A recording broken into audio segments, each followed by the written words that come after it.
Olá, bom dia, boa tarde, boa noite. Seja bem-vindo a mais uma história que está aqui no livro de Malbataan, Lendas do Povo de Deus. Aproveite para se inscrever, se você ainda não está inscrito aqui neste canal, comentar e também compartilhar esse vídeo com outras pessoas que serão abençoadas por Deus e por essas histórias, com certeza, e eu te convido a fazer isso já, agora. Não espera no final não, já faz isso agora, ok? Vamos para mais uma história. Hoje a história é O Nosso Inimigo. Vamos a ela. O velho ratão, que vivia no bosque, mandou o filho em busca de comida. Recomendou-lhe, porém, que se guardasse do inimigo. O ratinho, na primeira curva do caminho, esbarrou de repente com um galo. Voltou correndo ao pé da mãe, transido de susto, e descreveu o inimigo como um bicho soberbo, de crista arrogante e vermelha. Não é esse o nosso inimigo, sentenciou o ratão, e ordenou ao filho que saísse outra vez. O segundo encontro do ratinho foi com um peru, que o deixou meio morto de pavor. Minha mãe, lamuriou ele, arquejando, vi um demônio enorme e emproado, de olhar terrível, pronto para matar. Também não é esse o nosso inimigo, tranquilizou a mãe com docilidade comovida. O nosso inimigo caminha silencioso, de cabeça baixa, como uma criatura muito humilde e macio, discreto, de aparência amável e deixa a impressão de ser inofensivo e muito bondoso. Se topares com ele, toma cuidado. Fujamos, pois, desse perigoso inimigo de aparência amável, que se finge solícito e prestativo, e que, no entanto, só deseja a nossa ruína e a nossa perdição. Vejam que história interessante, profundamente bíblica, apesar de não estar na Bíblia, mas que traz um pensamento totalmente conectado com aquilo que nós pensamos e refletimos, que deve ser a nossa percepção sobre o que vem a ser o mal ou a representação daquilo que é mal, sobre aquilo que é verdadeiramente o nosso inimigo. Muitas vezes nós acreditamos que o nosso inimigo vem vestido de capa preta, vermelha e com um olhar muito empolado e dizendo coisas ruins, com chifre grande, coisas do tipo. Não, o inimigo ele não se apresenta dessa forma.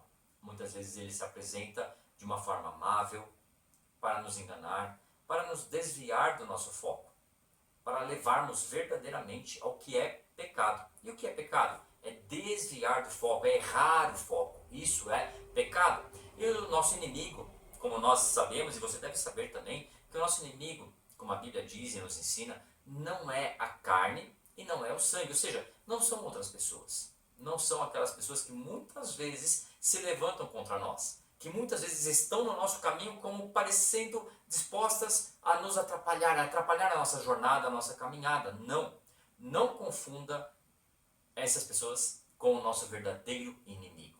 Muitas vezes Deus usa pessoas que nós não conseguimos influenciar, pessoas que nós não conseguimos mudar. Muitas vezes as pessoas são usadas por Deus para que nós possamos mudar. Guarde isso.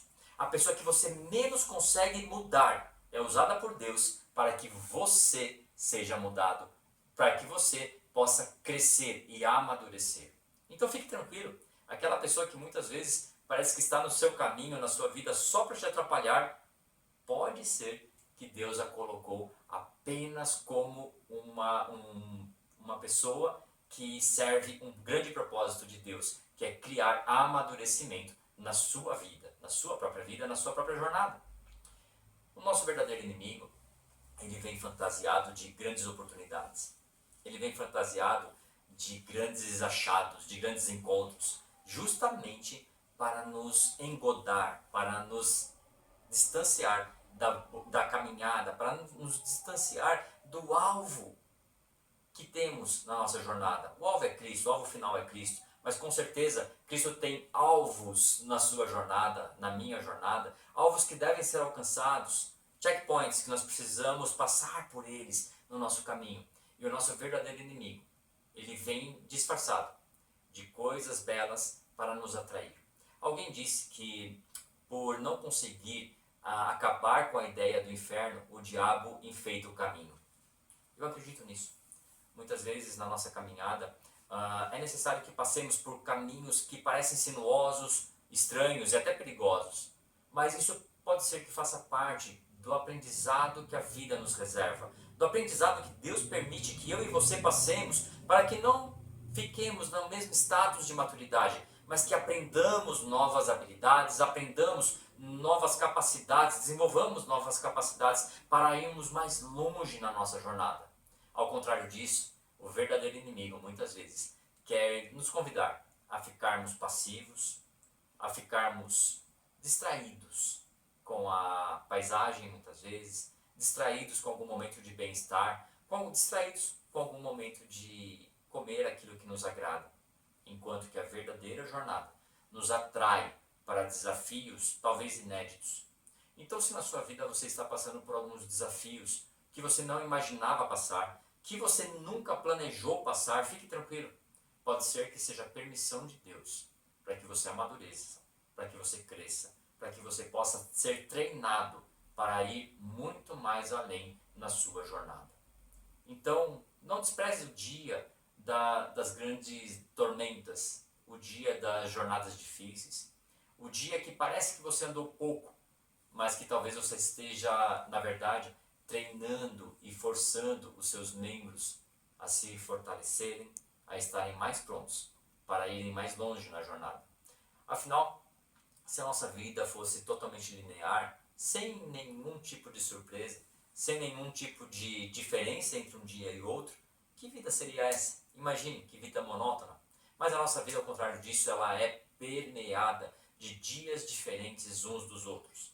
Dias de grande alegria, dias de profunda tristeza, dias de ânimo, dias de desânimo. E cada um é necessário para que nós possamos perceber o outro.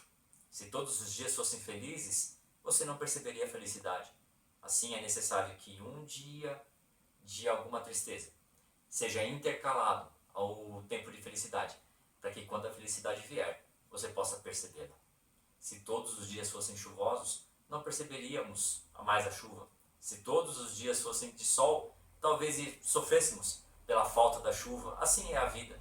É necessário que haja essas intercorrências, essas intempéries, para que nós possamos desfrutar tantos momentos de solitude, tantos momentos de ficarmos quietos, talvez fechadinhos um pouco mais, como os momentos de grande expansão, de comunicação, de contato, de avanço na vida. Todos os dias são necessários para que possamos viver uma vida plena e voltada ao grande propósito da vida, que vai além do seu tempo de vida neste plano, na Terra, e toca a eternidade, para a qual, no fim, nós fomos criados.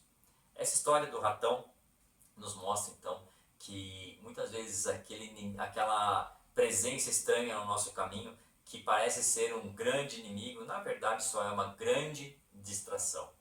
E muitas vezes o nosso verdadeiro inimigo vem com uma palavra amável, afável, justamente para nos enganar. Então, fique esperto, porque o inimigo não vem dizendo que é inimigo. Ele vem disfarçado de ser um grande amigo, de ser um porto seguro. E a nossa habilidade, talvez primária e mais importante, é saber identificar o verdadeiro inimigo e separar aquilo que é apenas distração.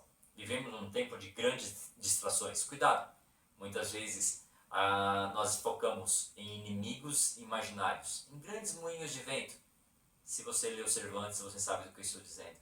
E ficamos distraídos e não olhamos para o verdadeiro inimigo, que muitas vezes está diante de nós, está mais perto do que imaginamos, está pronto para nos tragar e nos tirar do nosso caminho.